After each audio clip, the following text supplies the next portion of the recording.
Hola amigos, ¿qué tal? Quería hacer este vídeo para hablar del tema de los estados de ánimo en relación con la vida espiritual y con cómo uno está en cada momento, porque todos experimentamos que a veces estamos mejor, que estamos peor, que tenemos más ganas, que tenemos menos ganas. En la vida espiritual hay momentos que experimentamos que nos apetece rezar, que nos sale solo.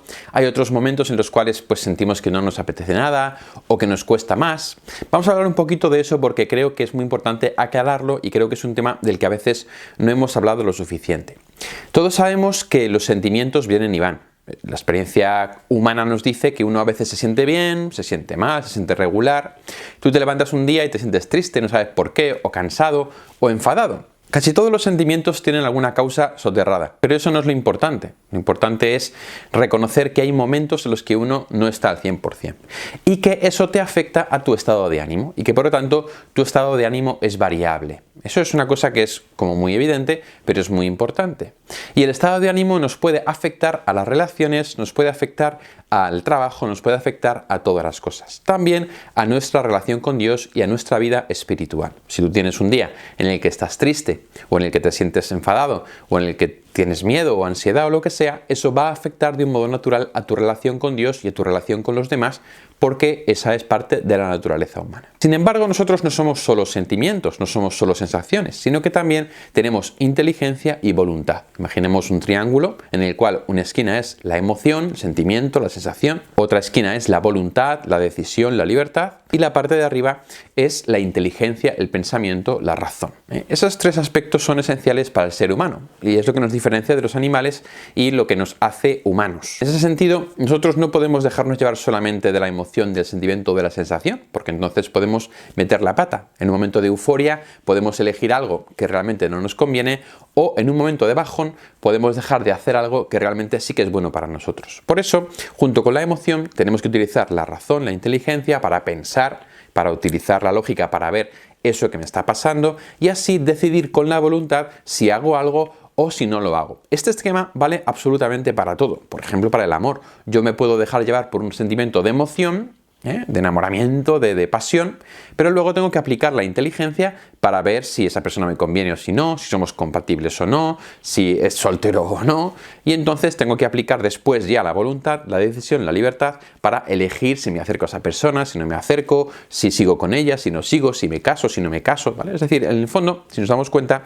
este aspecto de tener en cuenta la emoción, la inteligencia y la voluntad es esencial, y más en un tiempo como el nuestro que es emocionalista, es decir, que da mucha importancia a la emoción y que por lo tanto parece que uno tiene que hacer lo que siente. No, hay que aplicar la inteligencia, la razón y después elegir con la voluntad. Esto es esencial para comprender en general nuestra vida, para tomar las decisiones adecuadas en nuestro trabajo, en nuestra familia, en todas las circunstancias de la vida. Ya hemos visto que la experiencia es una especie de raya que sube y baja constantemente y que depende del día o del momento sientes una cosa u otra y que por lo tanto no podemos dejarnos llevar, digamos, por esa emoción, sino que tenemos que ser capaces de razonar, de pensar y de así elegir. En la vida espiritual podemos decir que hay una serie de etapas que es importante comprender. La primera etapa es la etapa que se llama de consolación espiritual. Un momento en el que yo siento muy fuerte a Dios, en el que tengo las cosas muy claras, en el que rezar me es fácil, en el que todo me va súper bien, en el que voy a rezar y se me escapa el tiempo, en el que entiendo todas las cosas de Dios, tengo ganas de ir a misa, tengo ganas de rezar. Hay personas que incluso tienen una experiencia mística de conversión, como yo la tuve en su momento, y esa experiencia de conversión te hace estar en una especie de super consolación espiritual, ¿no? Pues que estás, vamos, que es que Dios existe, que como hay gente que no lo ve, que como he podido ser tan tonto de no verlo, qué bonito es esto, qué bello, qué ganas de ir a misa, que te conmueves con una canción, que lloras, ¿no? La consolación espiritual es un momento de pura gracia de Dios en la que el alma está, digamos, directamente influida por el Espíritu Santo y entonces todo le es fácil, todo le es cuesta abajo, todo le va fenomenal y es un momento precioso, maravilloso y que permite que la experiencia de Dios se quede profundamente grabada en nuestro corazón y nos da fuerzas, nos da energía para poder seguir adelante y pone la certeza en nuestro corazón. El Señor deslumbra, por así decir, a la dimensión emocional para que la inteligencia se dé cuenta de que la fe es verdadera y entonces la voluntad elija creer. Eso es muy importante. Es el momento de la consolación espiritual. Lo contrario sería la desolación espiritual. Es un momento en el que uno no siente a Dios, tiene dudas, no tiene esperanza, no tiene caridad, no tiene fe, no le apetece rezar, no le apetece ir a misa, todo son dudas, todo es oscuridad, no ve a Dios en ninguna parte y parece que Dios se ha escondido. Es como lo opuesto de la consolación espiritual, ¿de acuerdo? Y ese momento llega también en la vida espiritual, ¿vale? Llega porque es normal. ¿Por qué llega? Pues puede llegar, dice San Ignacio, por 3 motivos. El primero, porque a veces no hemos cuidado nuestra vida espiritual y entonces nosotros solos nos metemos en una desolación espiritual. En segundo lugar, puede venir porque Dios nos pone a prueba, no en el sentido de que no se fíe de nosotros, sino porque la fe llega a su fortaleza precisamente en momento de oscuridad. Ahora os hablaré de esto. Y en tercer lugar, para que nos demos cuenta de que el sentir a Dios no depende de nosotros, sino que es una gracia, es un don de Dios. Fijaos, por tanto, lo segundo que hemos dicho. Que la fe realmente se manifiesta precisamente cuando no hay luz, cuando no hay consuelo visible, cuando no hay una consolación espiritual. Como decíamos antes, una experiencia emocional, experiencial, sensitiva, puede arrastrar a la voluntad y hacer que la inteligencia se quede a un lado. Dios no quiere que seamos así. Dios no quiere que seamos como marionetas seducidos, drogados por una experiencia espiritual que nos haga seguir adelante sin ejercer la libertad. Sino que cuando Él nos da una experiencia personal de amor, de su presencia, de fe, de lo que sea, después deja que esa experiencia se vaya como diluyendo para que a la luz de esa experiencia nosotros involucremos la inteligencia, la razón y entonces con la voluntad elijamos creer, porque la fe es un acto de adhesión de la voluntad. Os cuento, por ejemplo, en el caso de mi testimonio personal, yo tuve una experiencia muy fuerte de Dios, lo cual me hizo darme cuenta de que Dios existe, tuve una experiencia de varios meses de una consolación espiritual muy fuerte, pero luego esa consolación espiritual se fue retirando, se fue retirando, se fue retirando. Yo no comprendía qué es lo que estaba pasando, pensaba que hacía algo mal, pensaba que algo no estaba bien, hasta que me di cuenta de lo que estaba sucediendo, que Dios no me quería tener entretenido a base de pildoritas espirituales, sino que Dios quería que yo eligiese libremente. Él me concedió tener una experiencia espiritual para que yo me diera cuenta de que Él existe y de que es real. Tocó mi corazón, mi intelecto, mi voluntad, pero después quitó toda esa parte emocional para que yo utilizara mi razón y dijera, lo que he experimentado es verdad, lo que he experimentado es lógico, me doy cuenta de que Dios existe, de que ahora mi vida tiene sentido, y entonces elijo creer. Dios permitía ese momento en mi vida para que yo involucrara mi voluntad, y entonces mi fe se hiciera meritoria, por así decir, mi fe fuera verdadera. En ese sentido, Dios permite a veces la desolación espiritual precisamente para fortalecer nuestra fe, porque nuestra fe se hace fuerte cuando en los momentos de dificultad, de prueba o de oscuridad, en lugar de negar lo que hemos sentido, en lugar de negar nuestra experiencia, pongamos nuestra fe en Dios y la mantengamos en Él, aunque estemos en esa desolación o oscuridad espiritual, en ese desierto espiritual. Entre la consolación espiritual y la desolación espiritual está lo que llamaríamos la normal, ¿vale? La línea normal. La línea normal es lo que habitualmente vivimos, en la cual no vivimos ni en un gran consuelo espiritual, místico, súper genial, ni tampoco en una desolación que no nos apetece nada, sino en la normalidad de la vida cotidiana, en la cual, pues, por nuestros actos de voluntad, nos acercamos a Dios, vamos a la Eucaristía, nos confesamos, creemos en Él, rezamos, no buscando el consuelo de Dios, sino al Dios de los consuelos. No porque Dios me dé como cositas para que yo me sienta bien, sino porque yo he llegado a la conclusión de que realmente Dios existe, de que quiero tener una relación personal de amor con Él en mi vida, y entonces hago lo que tengo que hacer para mantener viva esa llama de amor, y Dios también me da la gracia a través del Espíritu Santo, de los sacramentos, para mantenerme yo fiel a esa vida espiritual.